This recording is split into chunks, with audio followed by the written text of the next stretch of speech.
এই স্নান করলে তিনি স্বর্গে যেতে পারে।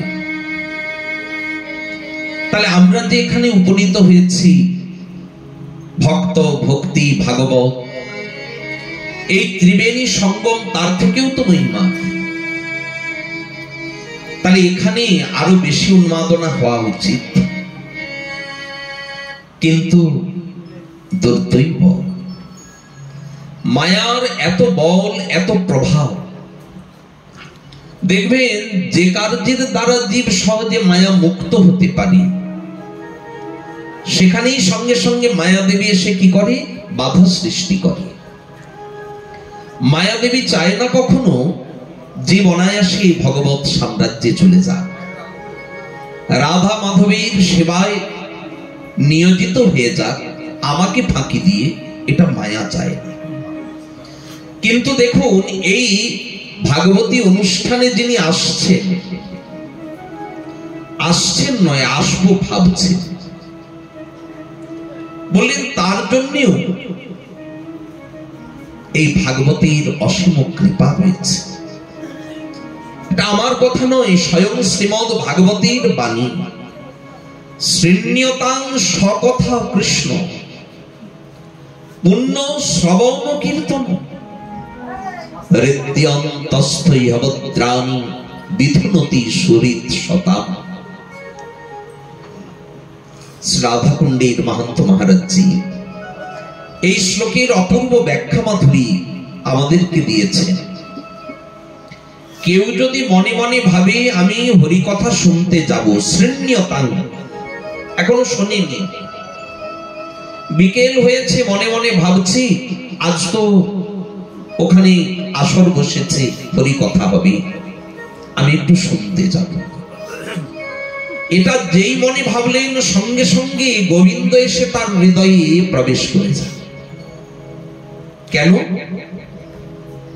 সকথা কৃষ্ণ পুণ্য শ্রবণ কীর্তন। নিজের কথা শুনতে উনি এত ভালোবাসেন, লোভে পড়ে যান। এই জন্যে কৃষ্ণ ভাবেন আমার কথা হবে, তাহলে আমি গিয়ে আগের থেকে আসনে বসে পড়ি, যদি জায়গা না পাই। এক কর্ণে যেমন কৃষ্ণ কথা শুনে কান ভরে না, মনও ভরে না, কানও ভরে না।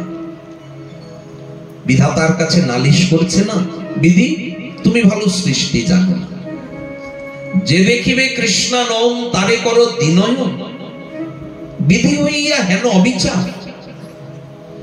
বিধাতাকে বলছে তুমি তো বিচার ঠিক জানো না, যে কৃষ্ণ দর্শন করবে তাকে দুটো চোখ দিয়েছ, কি দেখবে? কোটি আখি নাহি দিল, সবে দিল দুই, তাহাতে নিমেষ দিল কি দেখিব? এই দুটো নয়নে দেখবো যে তাতেও আবার ক্ষণে ক্ষণে পলক পড়ে। আচ্ছা, আমরা যে এত দৃশ্য দেখি, আমাদের তো মনে হয় না যে পলক আমার দর্শনে বাধা সৃষ্টি করেছে? ত্রুটির যোগায়তে তাম পশ্যতাম। কেউ এ জগতে বলে না যে আমার এই একটা ত্রুটি, একটা ক্ষণের জন্য এই পলকটা যে পড়ে দর্শনে ব্যাঘাত হয় না। কিন্তু কৃষ্ণ দর্শনের এত লোক, মনটা ভরছে না দুই নয়নে দেখে, বরং মনে হচ্ছে কৃষ্ণ দেখবো, মাঝে মাঝে আবার বাধা সৃষ্টি হচ্ছে, অপলক নয়নে কৃষ্ণ দর্শন তো হচ্ছে না। তাই বিধিকে তখন কি করে? নিন্দা করে, তুমি ভালো সৃষ্টি জানো। এই জন্যে তার কথার, তার রূপের, তার লীলার এক অমোঘ শক্তি। এই শক্তি স্বয়ং ভগবানকে পর্যন্ত বশীভূত করে। উনি একজনের হৃদয়ে বসিয়ে শুনে শান্তিটা পায়। কতটুকু শুনবো? যেই মনে ভাববে আমি শুনতে যাব, তারই হৃদয়ে গিয়ে উনি বসে পড়ে। কিন্তু দেখুন, আমরা তো সবাই সাধন ভজন করি, হৃদয়টাকে মার্জন করে যে হরিকথা শুনতে আসি তা তো নয়। জীবনে প্রত্যেকেই আমরা প্রথম যে হরিকথা শুনতে গিয়েছি, তখন আমরা আচরণ বিহীনই হয়তো গিয়েছি, হয়তো নয়, প্রায় প্রত্যেকেই তাই গিয়েছে। তাহলে হৃদয় তো অপবিত্র, মলিন, অপরিচ্ছন্ন। ঠাকুরজি কানের ভিতর দিয়ে কথা রূপে প্রবেশ করে হৃদয়ের ভিতরে যখন কাম ক্রোধ লোভ মদ মোহ মাৎসর্য আবর্জনাগুলি দেখে, নোংরাগুলি দেখে, তখন কি করেন না উনি মনে মনে ভাবেন ঘরটা তো আমার, তাহলে আমি কি এই ঘর থেকে বেরিয়ে চলে যাব? ঠাকুরজি সঙ্গে সঙ্গে কি করেন না ওইখানে ঝাড়ু দিয়ে হৃদয়টাকে মার্জন শুরু করে। আচ্ছা, তুমি তো বৈকুণ্ঠেশ্বর, তুমি তো গোলকপতি, তাহলে তুমি আজ হৃদয়ের ভিতরে ঝাড়ুদারির কাজ করবে? বলে ভক্তির কোন কাজটা আমি করি না, ভক্তের জন্য আমি কোন কাজ করি না। আজ ঠাকুরজি কি করেন? হৃদ্যন্তস্তৈ অবত্রাণ, যত অবত্রাণ এগুলিকে করে বিধুনতি সহিত সতা মার্জন করে, পরিচ্ছন্ন করে, পরিষ্কার করে, আর ঠাকুরজি কি করে? সেই হৃদয় উপবেশন করে। ধ্যান করে বসানো যায় না। জ্ঞানীগণ জ্ঞানের উপাসনা করে তাকে হৃদয়ে এত চেষ্টা করেন ধরবা পারেন, কিন্তু কোটি কোটি ধ্যানের ফল এই হরিকথার আসরেই বসে পাওয়া যায়।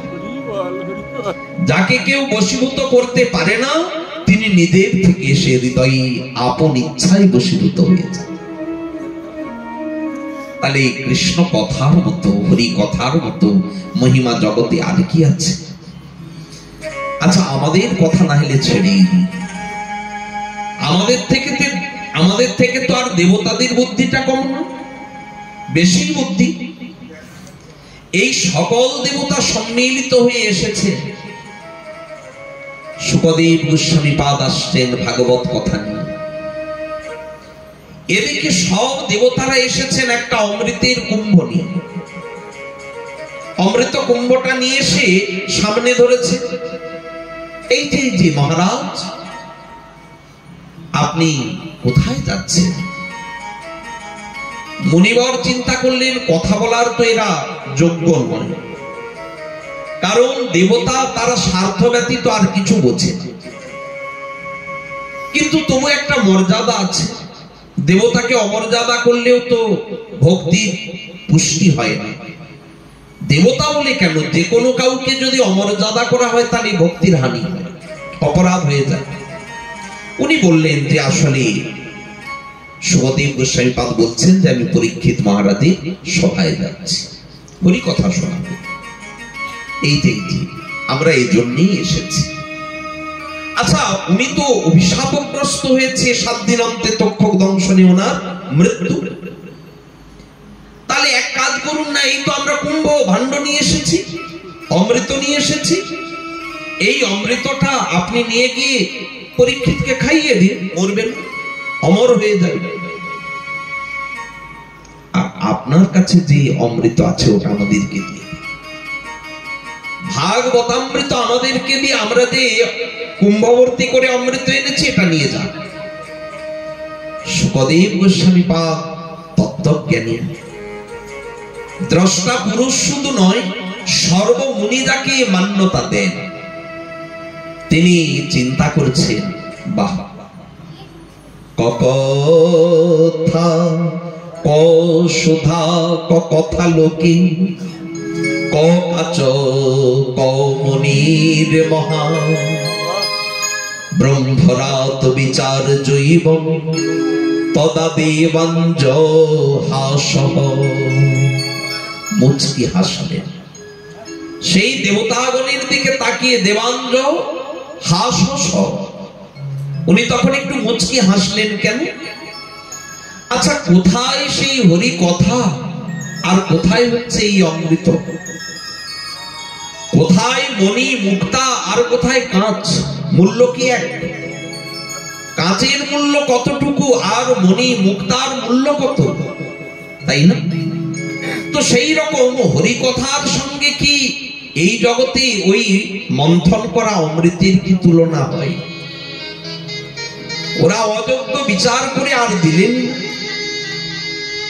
তাহলে এই হরি কথা যারা শ্রবণ করানোর বন্দোবস্ত করেন, ব্যবস্থা করেন এই জগতে, তাদের থেকে শ্রেষ্ঠ দানী কিন্তু আর কেউ হয় না। জগতে সব থেকে বড় দানী কে? যিনি জগতে সকলকে হরিকথা শোনায়, শোনাবার ব্যবস্থা করিয়ে দেয়। এ জগতে অন্ন দেয়, বস্ত্র দেয়, কত দান আছে না? স্বর্ণদান, গোদান, ভূমিদান, অনেক দান। দান করলে পুণ্য তো হয়, স্বর্গে যাওয়া যায়, কিন্তু শ্রেষ্ঠ দান কোনটা? সর্বশ্রেষ্ঠ দান হচ্ছে মায়াবদ্ধ মাতৃশ জীবের নিকটে হরিকথা দান। আজ আমরা মহাপ্রভুর চরণে এই প্রার্থনা জানাই যে গৃহস্থ এই আয়োজন করেছেন, শুধু গৃহস্থ একা নয়, সেই গৃহস্থকে যারা যারা সহায়তা করছেন, সাহায্য করছেন, কি আর্থিক, কি বাচিক, কি মানসিক, যে কোনো একটা সহযোগিতা যারা করছেন, তাদের প্রত্যেকের প্রতি আমরা অশেষ কৃতজ্ঞ। কারণ তাদেরই প্রচেষ্টায়, তাদেরই সহযোগিতায় আমরা 7 দিন হরিকথা শুনতে সুযোগ দিয়েছি। আরো আমাদেরকে অপূর্ব বার্তা দিলেন, শ্রীমদ ভাগবত বার্তা দিচ্ছেন। দেখুন, এ জগতে প্রত্যেকটি জীব মৃত্যু ভয়ে ভীত। যে মুখে যতই বলুক, অনেকে বলে বললে একটু শান্তি পাই, তথাপি যদি সম্মুখে একটা সাপ চলে আসে, বাপ বাপ বলে লাভ দিও। মুখে বলছে মরতে চাই না, মরণ কেউই চাই না। ওই কবির কথাটাই সত্যি, মরিতে চাই না আমি এই সুন্দর ভুবনে। কেউ এ জগতে মরতে চায় না, মরণটা ভয়। মরণ মানে অত্যন্ত ভীতি, ভয়ের কারণ। কিন্তু কেউ যদি হরিকথা শ্রবণ করতে বসে, বললেন আর তার মরণ ভয়ে থাকে না। বলে কি বলেন, তাহলে যারা হরিকথা শুনে কেউ মরে না? না না, শাস্ত্র বলছে আয়ুর হরতি বৈ পুংসা মদ্যন্নস্তস্য জন্যসু তস্যতে যৎক্ষণ নিত উত্তম শ্লোক বার্তয়া। এ জগতে কাল প্রত্যেকটা মুহূর্তে পরিবর্তিত হচ্ছে। ভগবান এমন নিয়ম করে দিয়েছে, কালের উপরে এমন আদেশ দিয়েছে যে তুমি একটা মুহূর্ত কিন্তু থেমে থাকতে পারবে না। এই মুহূর্তটাকে আর পাবো? যেই মুহূর্তটা চলে যায় ওটা চলেই গেল, পাস্ট ইজ পাস্ট, মানে অতীতটা অতীত। তো এই জগৎ সংসারে প্রত্যেকের এই যে সময়টা চলে যাচ্ছে, মানে কি আমাদের আয়ুটাকে কাল হরণ করে নিচ্ছে। আমরা তো অনেক ধুমধাম করে জন্মদিন পালন করি, আর যত বয়স হয় তত আড়ম্বর করে জন্মদিন করি। হ্যাঁ, 80 বছরে বুড়ো পড়েছে, না দাদুর জন্মদিনটা এমন ভাবে মানাবো যেন সবাই জানতে পারে। ঢাক ঢোল পিটিয়ে আমরা জন্মদিন পালন করি না? আচ্ছা, সত্যি কি এটা আনন্দের? আমাদের শাস্ত্র কিন্তু জন্মদিন বানাবার আদর্শ শিক্ষা দেয়। আমাদের সনাতন শাস্ত্র কিসের শিক্ষা দিয়েছে? বলে মরণের জন্য উৎসব বানাও। মরার পরে উৎসব নয়, মরার আগেই উৎসবটা বানিয়ে নাও। পরীক্ষিত মহারাজজির যে উৎসবটা আজ লেগেছে, ওই উৎসবটা কেমন? আমরা ঘরে উৎসব করলে 200, 400, 800, 1000 এর উপরে তো যায় না। আত্মীয় পড়শি সব নিমন্ত্রিত নিয়ে 1000-এর উপরে যায়, হয় না? আচ্ছা, ওনার যে মৃত্যু সংবাদ যেই চারিদিকে ঘোষণা হয়ে গেল, ওনাকে দেখতে কতজন এলেন? আচ্ছা, কেউ কি ওনাকে দেখে চলে গেলেন? সবাই তো এসে চুপ করে বসে পড়লেন। দেখুন কেমন মহোৎসব শুরু হয়েছে। শুকদেব বক্তা, একা পরীক্ষিত নয়, কত মুনি, কত যোগী, কত ঋষি, কত জ্যোতি, কত তপস্বী, এমনকি গৃহী যারা, তারাও তো বাদ যায় না। চারিদিকে আসর সভা অলঙ্কৃত করে সবাই বসেছে। তাহলে উৎসবই তো, মরণের উৎসব বানাচ্ছেন, এটাই তো সার্থকতা। জন্মদিন বানানোটা খুব একটা সার্থকতা নয়, কিন্তু মরণের প্রত্যেকটি অনুভব অনুভূতিকে হৃদয়ে ধরা, এটাই হচ্ছে শ্রেষ্ঠ বস্তু প্রাপ্তির লক্ষণ। যে বা যারা মৃত্যুর চিন্তা করেছে তারা কিন্তু কেউ বিফল হয়নি। বরং দেখুন, ত্রিলোক বিজয়ী দিগ্বিজয়ী তো ছিল রাবণ। রাবণের কি এমন ভয়টা ছিল? কিন্তু থাকা দরকার ছিল একটা ভয়, মরণের ভয়টা দরকার ছিল থাকা। বরং উনি এত নির্ভর, মানে ভরসা এত হয়ে গিয়েছে, আর ভয় নেই। আরে আমাকে মারবে কি? মৃত্যুবান তো আমার করতলগত, লুকিয়ে রেখেছে। আজ এই কারণে স্বর্গের সিঁড়িটা বাঁধবে, একেবারে সবকিছু প্ল্যান প্রোগ্রাম রেডি। ইঞ্জিনিয়ার নিয়ে সে মাপজোপ হয়তো করেছিল নাকি? তবে কি করব, আমি তো আর মরছি না। দেখুন, উনি করলে কিন্তু করতে পারতেন, কিন্তু এই যে মরণ ভয়টা নেই। ফলটা কি হলো?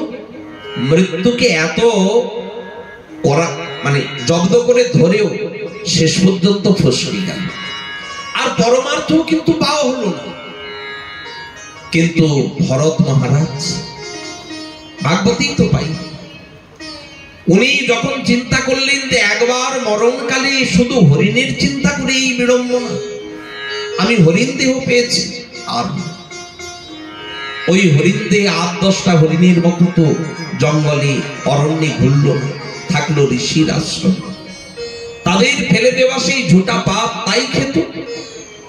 এর পরের জন্মটা যখন হলো তখন আর কারোর সাথে কোনো কথা নাই, বোকা।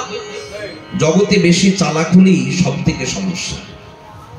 আমাদের প্রভুপাদ ভাগবত কিশোর গোস্বামী একটা অপূর্ব কথা বলছিলেন, যে জগতে অনেকে মনে করে, দেখেছো লোকটা আগে কত দরিদ্র ছিল, এখন দেখো কি অট্টালিকা বানিয়েছে, আরে কত ধনী হয়েছে, কোটি কোটি টাকার ব্যবসা।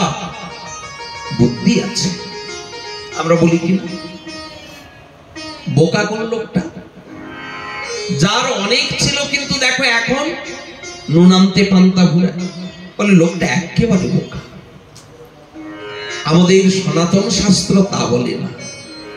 রূপ সনাতনের চরিত্র দেখুন, তারা ততদিনই বোকা ছিলেন যতদিন হোসেন শাহের দাসত্ব করেছে, মন্ত্রী পদে বসেছিল।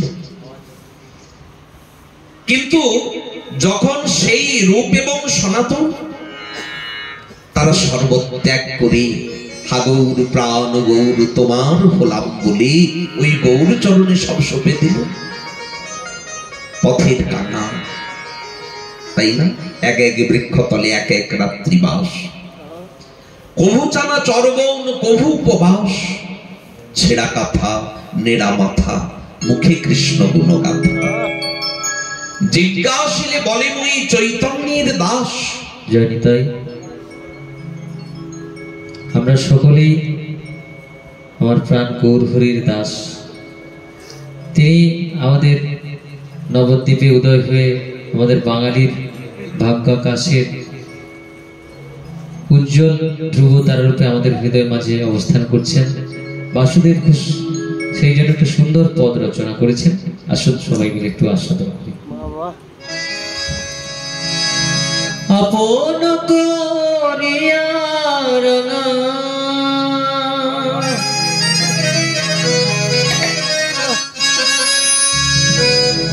চরণে রাখিও,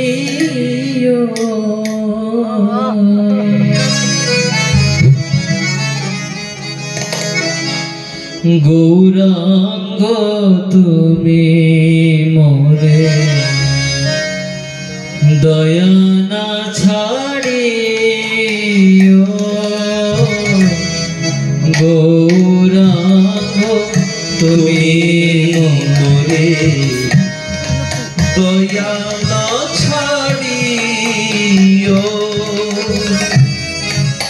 আপন করিয়া চরণেরা প্রিয়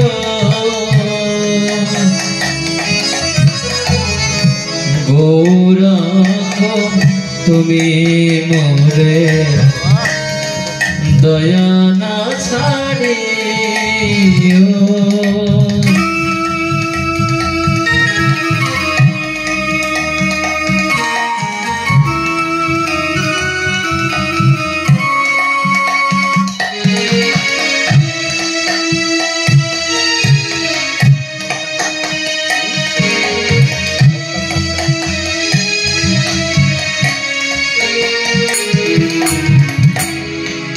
তোমার চরণ লাগে সবতে আগে তোমার চরণ লাগি সবতে আগে তোমার চরণ লাগে সবতে আগে তোমার চরণ লাগি সবতে আগি শীতল চরণ পাইয়া শীতল চরণ পাইয়া শরণ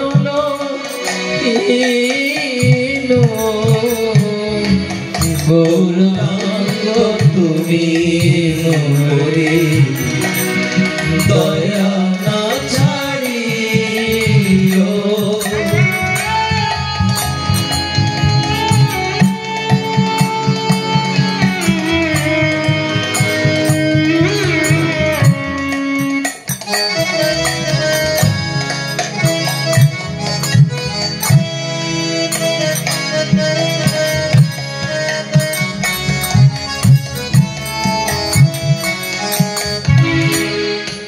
একুলে অকুলে মুই দিনুতিলাঞ্জলি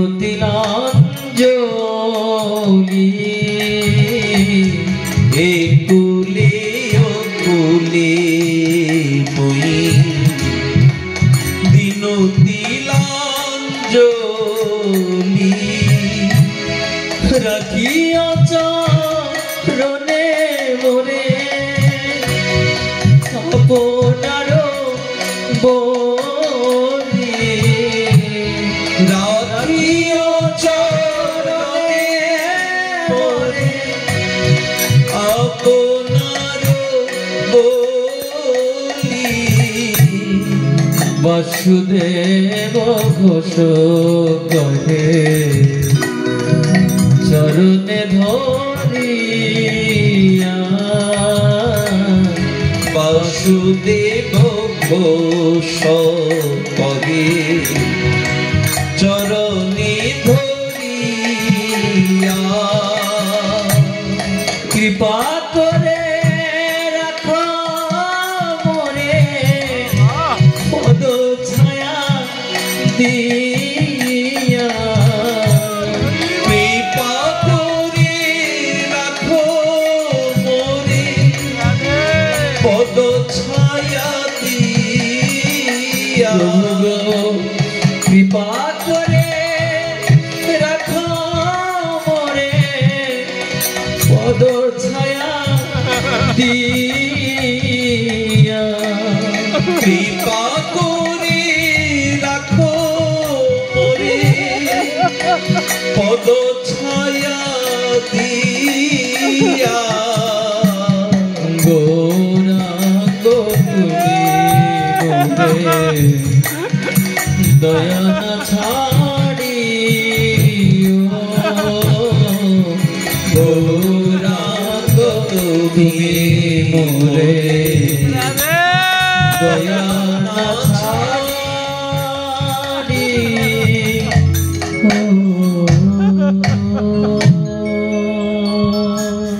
তাই জগতের সব থেকে বুদ্ধিমান তারা, যারা সব ছেড়ে মহাপ্রভুর চরণে, নিতাই চাঁদের চরণের দাস হতে পেরেছে।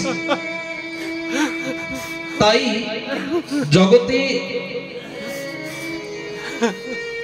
তার চরণ পাওয়াটাই সব থেকে বড় পাওয়া।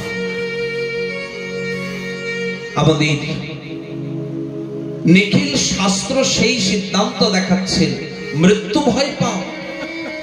আর এই ভয়টা কখন দূর হবে? ওই যে বললেন আয়ুর হরতি বই পুংসা, আয়ুকে যে হরণ করে নেয় সেই কালকে কি করে স্থির করিয়ে দেয়। এই যে আমরা হরি কথা শুনছি, এই সময়ের জন্য কাল কিন্তু আর আসবে না।